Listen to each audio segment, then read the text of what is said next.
ಪ್ರಭು ಕ್ರಿಸ್ತರಲ್ಲಿ ನನ್ನ ಒಲುವಿನ ಸೋದರ ಸೋದರಿಯರೇ, ಇವತ್ತಿನ ಶುಭ ಸಂದೇಶ ಲೂಕ ಅಧ್ಯಾಯ 1 ವಾಕ್ಯ 66 ತಿಳಿಸುವುದೇನೆಂದರೆ, ಹಾಗಾದರೆ ಈ ಮಗು ಏನಾಗುತ್ತದೆ? ಏಕೆಂದರೆ ಖಂಡಿತವಾಗಿಯೂ ಕರ್ತನ ಕೈ ಅವನೊಂದಿಗಿತ್ತು. ಚಿಂತನೆ: ಸ್ನಾನಕ ಯೋಹಾನನ ಬಗ್ಗೆ ಹೇಳಲಾದ ಈ ಪ್ರಶ್ನೆಯು ಆಶ್ಚರ್ಯ ಮತ್ತು ಭರವಸೆಯಿಂದ ತುಂಬಿದೆ.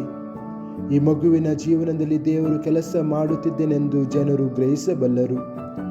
ಪ್ರತಿಯೊಂದು ಜೀವನಕ್ಕೂ ದೇವರ ಯೋಜನೆಯಲ್ಲಿ ಒಂದು ಉದ್ದೇಶವಿದೆ ಎಂದು ಇದು ನಮಗೆ ನೆನಪಿಸುತ್ತದೆ.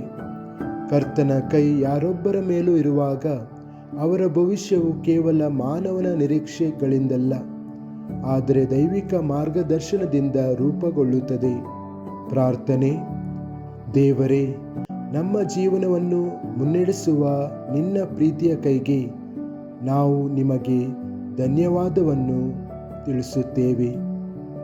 ಭವಿಷ್ಯವು ಸ್ಪಷ್ಟವಾಗದಿದ್ದರೂ ಸಹ ನೀನು ನಮ್ಮೊಳಗೆ ಕೆಲಸ ಮಾಡುತ್ತೀಯಾ ಎಂದು ನಂಬಲು ನಮಗೆ ಸಹಾಯ ಮಾಡಿರಿ. ನಿನ್ನ ಇಚ್ಛೆಯ ಪ್ರಕಾರ ನಮ್ಮ ಹೃದಯಗಳನ್ನು ರೂಪಿಸಿರಿ.